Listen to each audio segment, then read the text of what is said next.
Hello dear friends, आप सभी का वेलकम आपके अपने यूट्यूब चैनल तनु क्लासेस 8 में। दोस्तों आज की इस वीडियो में हम लोग करने वाले हैं क्लास 12 हिस्ट्री यानी कि इतिहास का इंपॉर्टेंट एंड सिलेक्टेड यानी कि चुना हुआ क्वेश्चन को दोस्तों आज की इस वीडियो में हम लोग करने वाले हैं। दोस्तों इस वीडियो में हम लोग जितने भी क्वेश्चन को करेंगे ये सभी क्वेश्चन दोस्तों आपके एग्जाम में या तो पूछा हुआ है या फिर दोस्तों इसी तरह का क्वेश्चन आपके पूछे जाते हैं। ठीक है, तो आपको क्या करना है दोस्तों, एक एक क्वेश्चन को जो है ध्यानपूर्वक देखना है और समझना है, और दोस्तों हो सके तो आप लोग को स्क्रीनशॉट ले लेना और एक दो बार पढ़ लेना है। अगर एक दो बार आप इस क्वेश्चन को पढ़ लेते हैं और ये क्वेश्चन दोस्तों अगर आपके एग्जाम में आ जाते हैं तो आप आराम से आंसर दे सकते हैं। ठीक है, और इससे जो है बहुत सारे ऑब्जेक्टिव क्वेश्चन भी बनेंगे, क्योंकि हम लोग जानते हैं सब्जेक्टिव क्वेश्चन आप जब पढ़ते हैं तो उसमें जो है ऑब्जेक्टिव क्वेश्चन भी बनने का चांस होता है। तो चलिए शुरू करते हैं, आप लोग आराम से वीडियो को देखिए।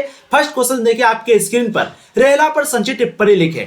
रेहला किसके ऊपर लिखा गया था? बिल्कुल आप लोग को मालूम होगा, ये यात्रा वृत्तांत है किसका? इब्न बतूता का। ठीक है, तो आपको सिंपली बोल रहा है कि right a short note on Rihla, यानी कि जो रेहला किताब है जो यात्रा वृत्तांत है उसके ऊपर छोटा सा शॉर्ट नोट लिख के, ये क्वेश्चन जो आपको शॉर्ट में यानी कि लघु उत्तरी में पूछे जाते हैं। इसका आंसर को देखेंगे तो मोरक्को का निवासी इब्न बतूता ने अपने भारत यात्रा के बाद स्वदेश लौटने पर, स्वदेश का मतलब अपना खुद का देश यानी कि मोरक्को लौटने पर यात्रा वृत्तांत लिखा। इस क्वेश्चन को आप ऐसे भी लिख सकते हैं कि इब्न बतूता जो कि मोरक्को का निवासी था, उसने अपना यात्रा वृत्तांत जो है मोरक्को यानी कि यात्रा वृत्तांत जिसका नाम क्या रखा? रेहला रखा, उसी को लिखा। ठीक है, ये जो है अरबी भाषा में लिखा। तो इस तरीके से आप जो है अपने भाषा में भी आंसर दे सकते हैं, लेकिन यहाँ पर मैं अपनी भाषा में आंसर दूंगा। आप आराम से देखिए, मोरक्को जो है निवासी था, कहाँ का? इब्न बतूता का। उसने अपने भारत यात्रा के बाद स्वदेश लौटने पर यात्रा वृत्तांत लिखा। इब्न बतूता ने रेहला पर तुगलक को कठोर एवं निर्दयी शासक बताया। तुगलक यानी कि जो उस समय तुगलक वंश था उसको क्या बताया? कठोर बताया और निर्दयी मतलब उसके अंदर बिल्कुल भी दयालुता ना हो,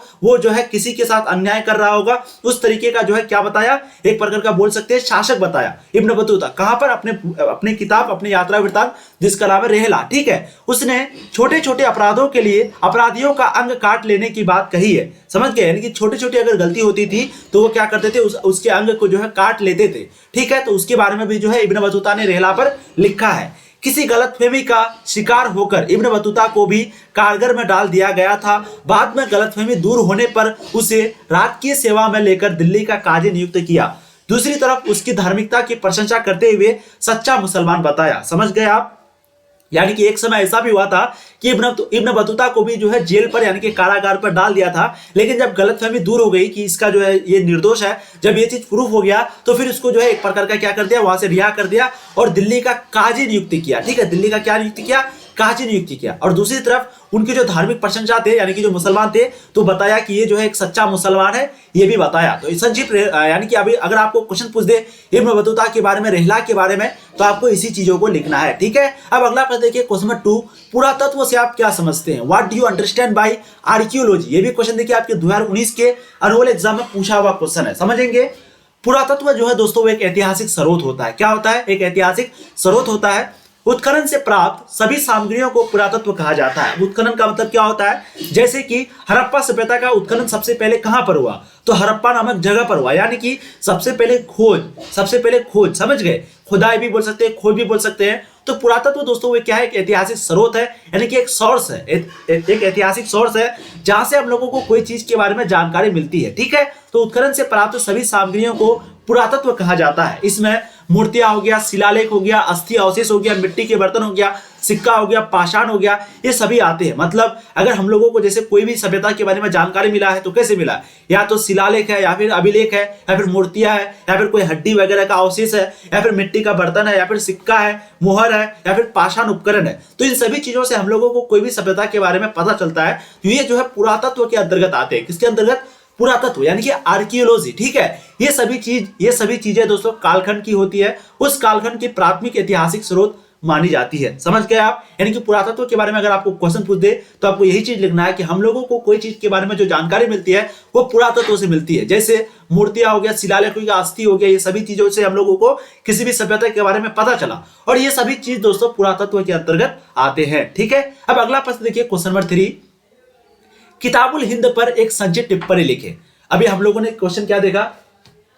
ये दोनों क्वेश्चन दोस्तों आपको याद रखना है, क्योंकि हो सकता है इस बार ये इन दोनों में से कोई क्वेश्चन पूछा जाए, या तो आपके रेहला पर यानी कि इब्न बतूता के जो रेहला बुक था, यात्रा वृत्तांत था, या फिर दोस्तों आपको किताबुल हिंद पर। ठीक है, और ये दोनों क्वेश्चन पूछे जाते हैं, इसलिए मैं आपको बता रहा हूं। अब देखिए नेक्स्ट क्वेश्चन नंबर 3 क्या है कि किताबुल हिंद पर संक्षिप्त टिप्पणी लिखे, यानी कि write a short note on Kitabul Hind. तो हम लोग तो ये जानते हैं कि किताबुल हिंद जो है वो अल-बुलूनी द्वारा लिखा गया है, ये क्वेश्चन आपका ऑब्जेक्टिव क्वेश्चन में भी पूछा जाता है। और अब आपको किताबुल हिंद के बारे में तो ये समझ में आ गया कि अलबरूनी द्वारा लिखा गया है। अब आपको सिंपली अलबरूनी के बारे में सब कुछ लिख देना, यानी कि अलबरूनी कहाँ का निवासी था, अलबरूनी किसके साथ भारत आया, अलबरूनी को कौन भारत लेके आया, अलबरूनी ने भारत में आकर के क्या सीखा, संस्कृत भाषा सीखा, अलबरूनी को बंदी बना के लेके आ गया था, अलबरूनी अपने समय में बहुत ज्यादा जानकार थे, यानी कि ज्ञानी आदमी थे। तो इस तरीके से दोस्तों आपको पॉइंट टू पॉइंट लिखना है। इसी तरीके से आपको कम से कम अगर आपको शॉर्ट क्वेश्चन पूछ दिया जाए, ये दोनों चीज आपको ध्यान रखना है। मान लेते हैं आपको शॉर्ट क्वेश्चन पूछे, एक लॉन्ग क्वेश्चन पूछ दे, तो दोस्तों शॉर्ट क्वेश्चन में कम से कम आपको हाफ पेज यानी कि आधा पेज आपको लिखना है, आधा पेज, ठीक है। और लॉन्ग क्वेश्चन में दोस्तों कम से कम आपको 2 पेज लिखना है। और जब भी आप एग्जाम देने के लिए जाओ तो सबसे पहले आप लॉन्ग क्वेश्चन को बनाना, लॉन्ग क्वेश्चन यानी कि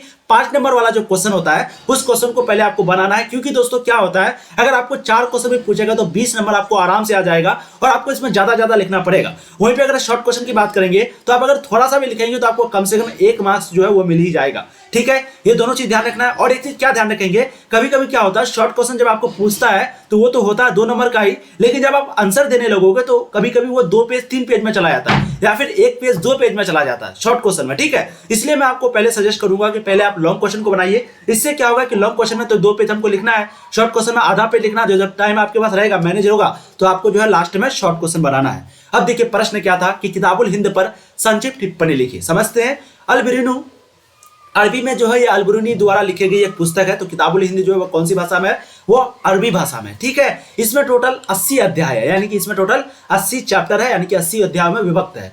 इस पुस्तक में अनेक महान व्यक्तियों के बारे में, दार्शनिकों के बारे में, वैज्ञानिकों के बारे में लिखा है। इस पुस्तक में, इस किताब में महान व्यक्ति हो गया, दार्शनिक हो गया, वैज्ञानिक हो गया, इन सभी के बारे में जो है डिटेल्स में विस्तार पूर्वक लिखा हुआ, ठीक है।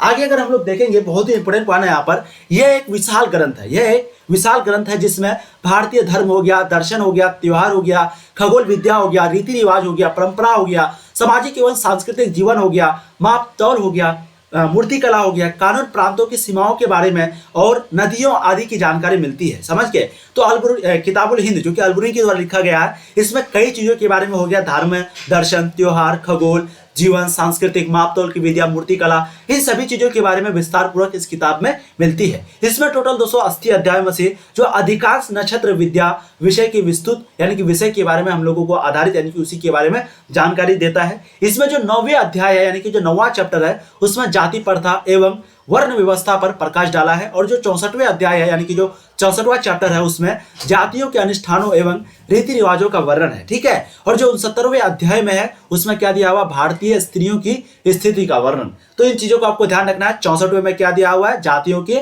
अनुष्ठानों एवं रीति रिवाजों का वर्णन। और जो 90वें है उसमें क्या दिया हुआ, जाति प्रथा के बारे में, ठीक है। और 69वें जो अध्याय है उसमें क्या दिया हुआ, भारतीय स्त्रियों की स्थितियों के बारे में। क्योंकि आपको मालूम होना चाहिए भारतीय स्त्रियों की स्थिति, पहले पति मर जाते थे तो एक सती प्रथा था, उसके बाद उसको भी मरना पड़ता था, समझ गए, ठीक है। तो इस तरीके के क्वेश्चन आपको पूछे जाते हैं। आपको आराम से अपने लैंग्वेज में, अपने भाषा में आंसर देना बहुत ही आसान होता है, बस आपको दिमाग लगा के आंसर देना है। अब अगला प्रश्न देखिए, क्वेश्चन नंबर 4। जो भी वीडियो को अभी तक लाइक नहीं किए प्लीज वीडियो को लाइक करेंगे, एक बार जम करके अपने सारे दोस्तों को शेयर कर देंगे। दोस्तों बहुत ज्यादा टाइम लगता है इस तरह का वीडियो बनाने में, इसलिए प्लीज आप लोगों से हम्बल रिक्वेस्ट है, चैनल पे पहली बार है सब्सक्राइब कर दीजिए, एक बार वीडियो को लाइक और शेयर अपने सारे दोस्तों को कर दीजिए ताकि वो भी इस चीज का आनंद उठा पाए, लुत्फ उठा पाए, ठीक है। अगला प्रश्न देखिए, हड़प्पा सभ्यता की जल निकासी प्रणाली की क्या विशेषताएं थी। What were the features of the drainage system of Harappa civilisation.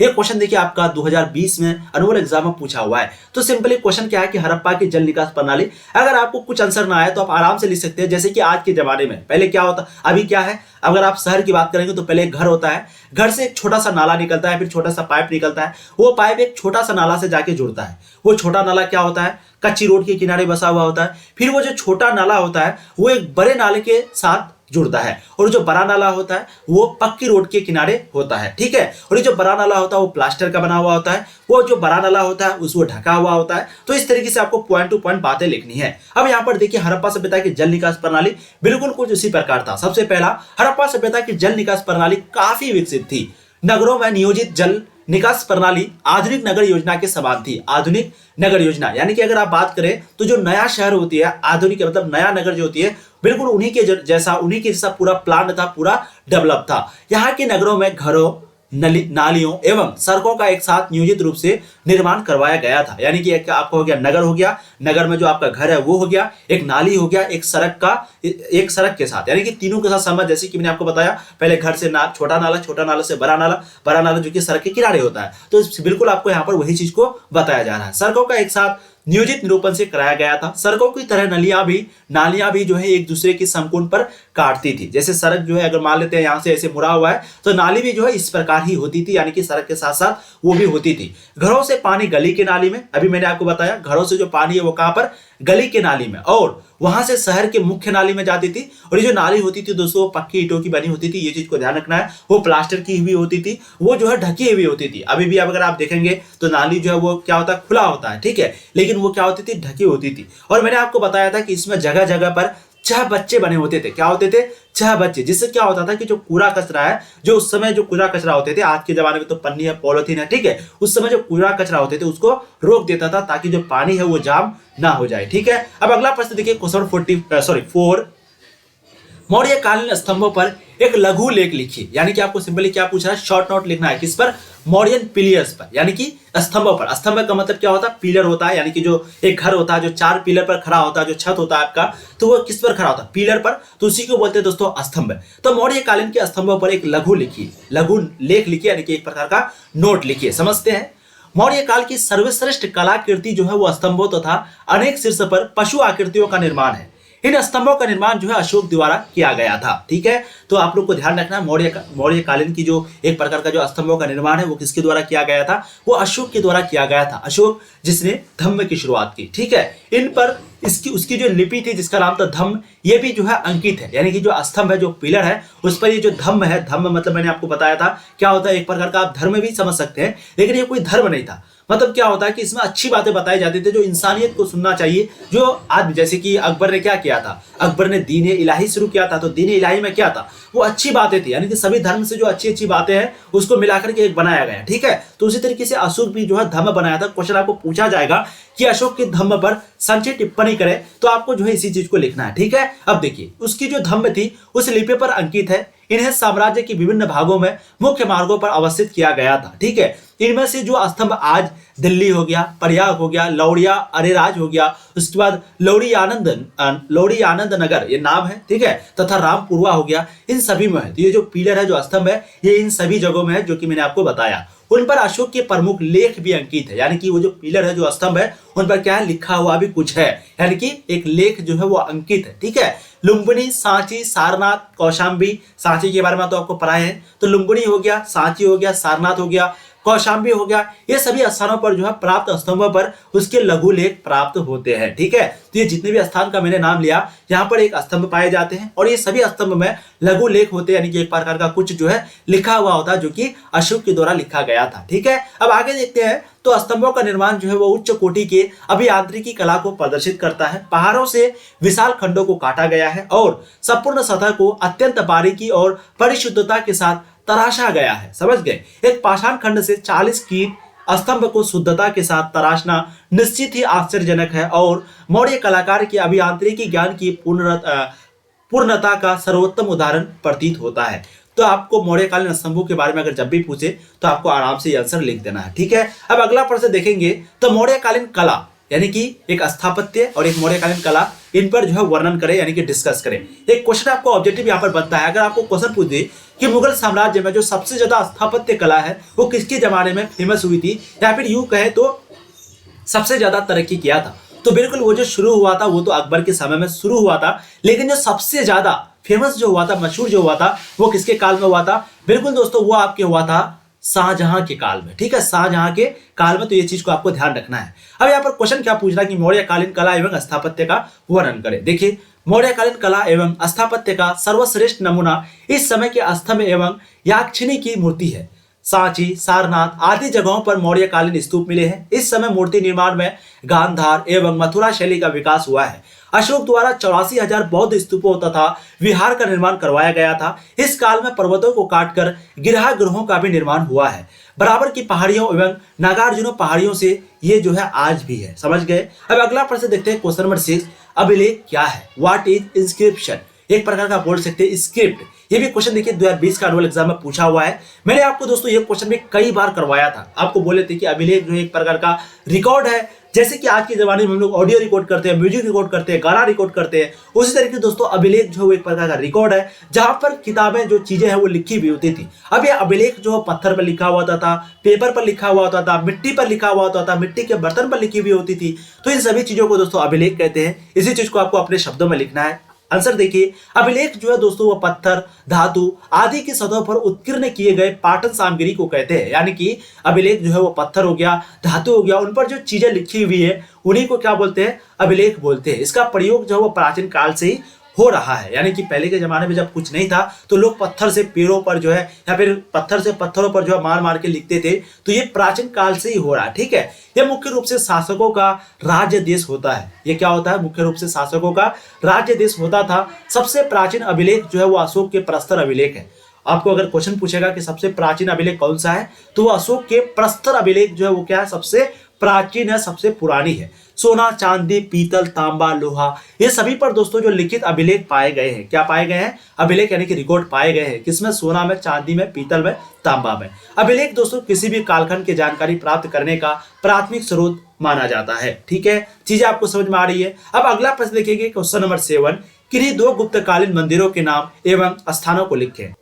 Right the name and place of any 2 temples of Gupta period. तो क्वेश्चन क्या पूछ रहा है कि किसी गुप्तकालीन के जो है मंदिरों के नाम एवं स्थान को लेकर सिर्फ 2 के बारे में पूछा, तो आपको सिर्फ 2 ही लिखना है। और ये भी क्वेश्चन देखिए आपको पूछा हुआ क्वेश्चन। ठीक है, देखिए गुप्तकालीन 2 मंदिरों के नाम एवं स्थान निम्न है। सबसे पहला देवगढ़ के दशावतार मंदिर। देवगढ़ के जो दशावतार मंदिर है यह क्या है, एक वैष्णव धर्म से संबंधित सबसे महत्वपूर्ण मंदिर है। ठीक है, छोटा सा पॉइंट है, शॉर्ट क्वेश्चन है।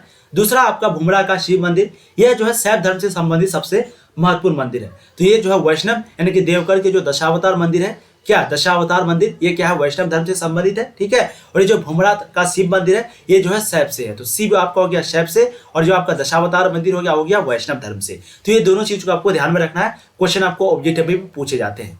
अब अगला प्रश्न देखिए, ये क्वेश्चन देखिए 2020 के एनुअल एग्जाम में पूछा हुआ क्वेश्चन है। कलिंग युद्ध का अशोक द्वारा, यानी कि कलिंग युद्ध का एक किसका शिलालेख जो किस पर मिलता है, 13वां शिलालेख पर मिलता है। 13वां शिलालेख पर जो है कलिंग युद्ध के बारे में हम लोगों को प्राप्त चलता है, यानी कि पता चलता है।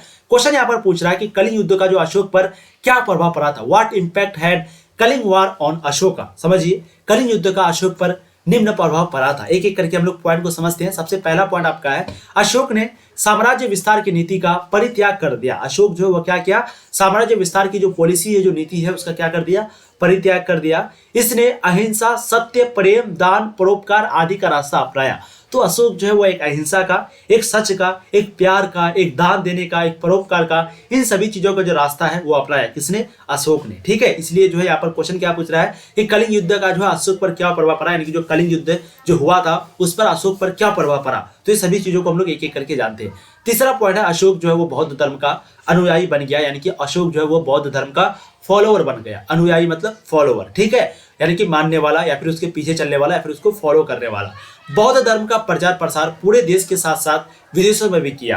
तो अभी जो बौद्ध धर्म है वो सबसे ज्यादा कहाँ पर है, वो अभी चाइना पर है। ठीक है, तो वो इंडिया से उत्पन्न हुआ था ये धर्म, लेकिन अभी चाइना पर सबसे ज्यादा है। तो वही चीजों को यहाँ पर कहा जा रहा है कि अशोक जो है वो बौद्ध धर्म का प्रचार प्रसार जो है पूरे देश के साथ साथ पूरे विश्व में किया। ठीक है, तो चीजें आपको समझ में आ गई। कलिंग युद्ध का अशोक पर निम्न प्रभाव पड़ा। अब अगला प्रश्न देखते हैं, क्वेश्चन 9, महाभारत के लेखक कौन था। महाभारत के लेखक कौन था, who was the writer of Mahabharat. समझते हैं, ऐसा माना जाता है कि भारत की जो मूल कथा के रचयिता है वो भाट सारथी थे। कौन थे, जो महाभारत के जो मूल कथा के रचयिता है वो कौन थे, भाट सारथी थे, जिन्हें सूत कहा जाता था। जिसे क्या कहा जाता था, सूत कहा जाता था। ठीक है, ये सूत जो है दोस्तों वो क्षत्रिय योद्धाओं के साथ युद्ध क्षेत्र में जाते थे। वह उनकी विजय एवं उपलब्धियों को काव्य रूप में प्रस्तुत करते थे। यानी कि ये जो क्षत्रिय क्षेत्र होते थे या फिर ये जो सूत होते थे वो क्या जाते थे, अपने योद्धाओं के साथ, अपने राजाओं के साथ जाते थे, और वहां पर जो युद्ध होते थे, कितने लोग मारे गए, उस ऑपोजिशन जो लड़ाई करता था उसका कितना लोग मारा गया,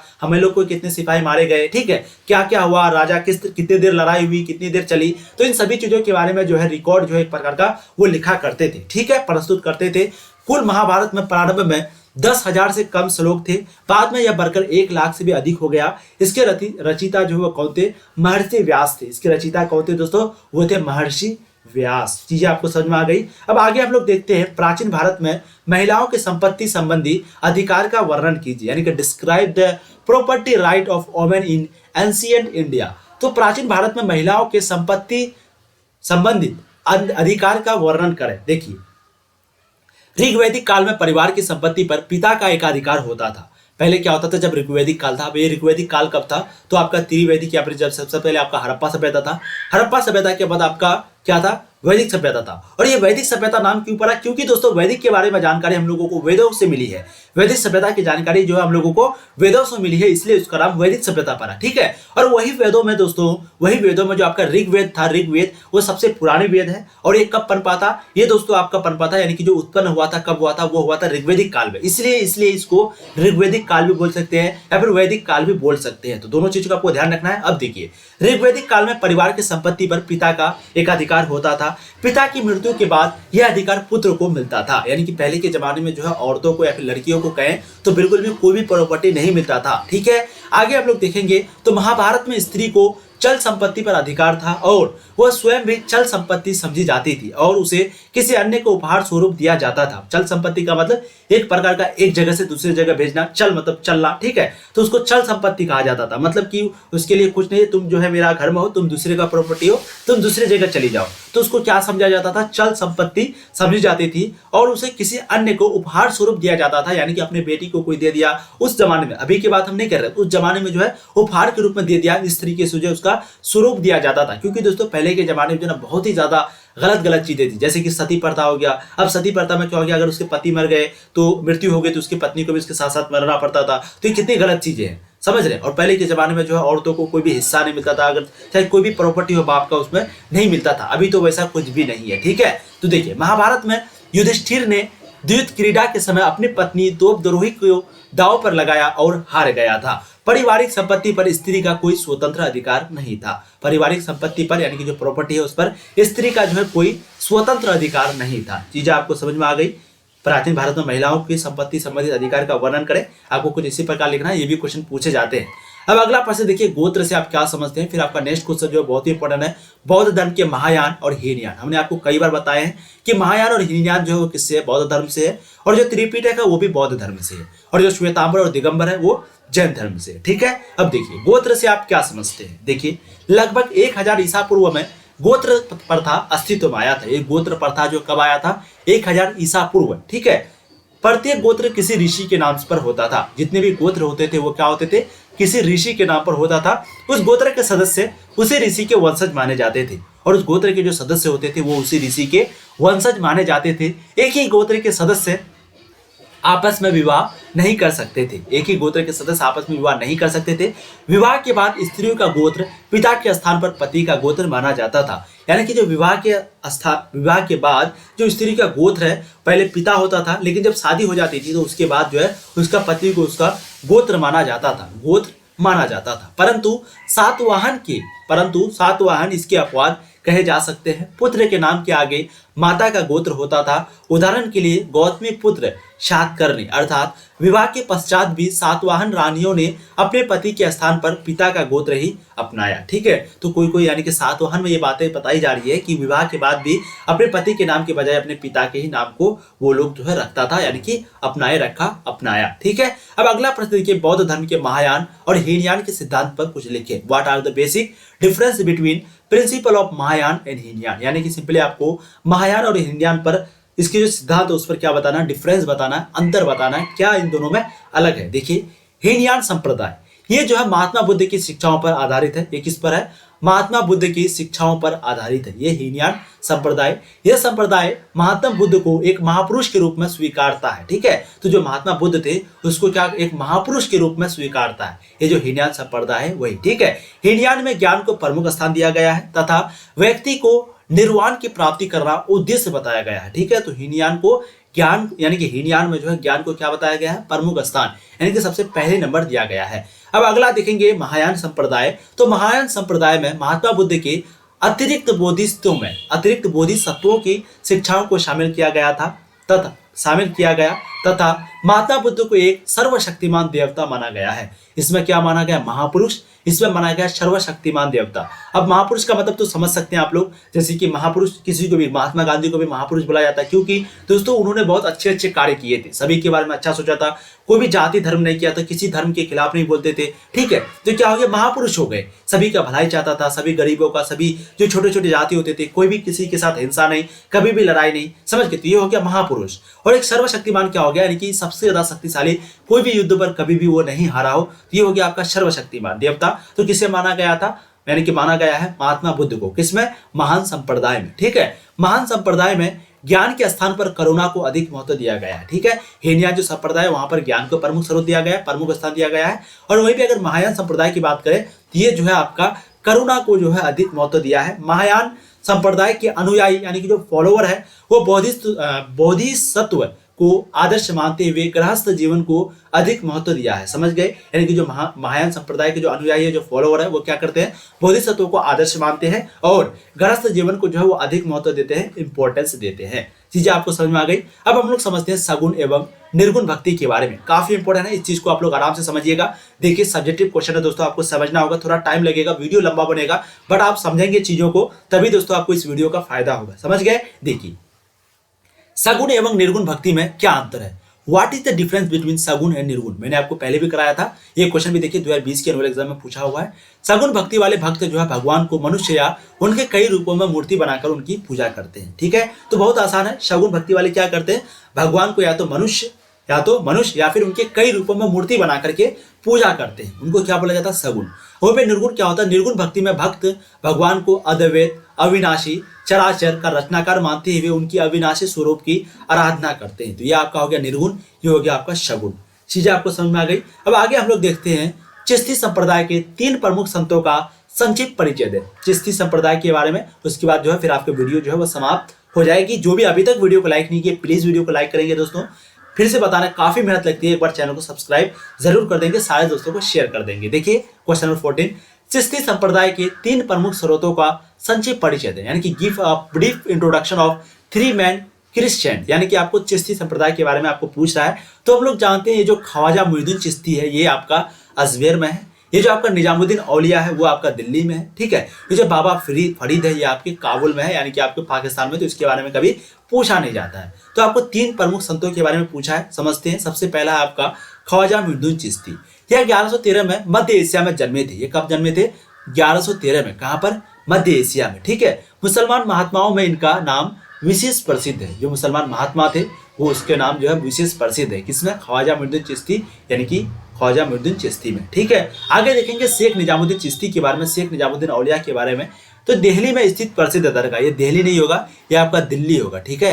ये आपका दिल्ली होगा और यहाँ पर आपका दिया हुआ नहीं है, ये मध्य एशिया दिया हुआ है, ये आपका दिल्ली होगा, ठीक है। दिल्ली में स्थित जो प्रसिद्ध दरगाह है जिस पर की प्रतिवर्ष मेले के अवसर पर बड़ी संख्या में हिंदू तथा मुसलमान आते हैं। तो शेख निजामुद्दीन औलिया जो है यहाँ पर हिंदू भी आते हैं, मुसलमान भी आते हैं। अगर आप लोग बात करेंगे मजार का, जो मजार जहाँ पर उर्स लगता है, उर्स के बारे में आप लोग जानते होंगे, तो वहाँ पर जो है हिंदू और मुसलमान दोनों जाते हैं। ज्यादातर तो वैसे मुसलमान जाता है, लेकिन बहुत सारे ऐसे भी है क्योंकि हिंदू भी जाते हैं, ठीक है। तो वही चीज यहाँ पर कह रहा है कि जो शेख निजामुद्दीन औलिया है वहाँ पर प्रतिवर्ष मेले की तरह अवसर लगता है, यानी कि मेला लगता है, एक प्रकार का जो उर्स बोलते हैं हम लोग, ठीक है। और वहीं पे हिंदू और मुसलमान दोनों जाते हैं। शेख निजामुद्दीन मोहम्मद तुगलक के समकालीन थे। ये जो शेख निजामुद्दीन है वो मोहम्मद बिन तुगलक या फिर मोहम्मद तुगलक जो थे उसके क्या थे? समकालीन थे।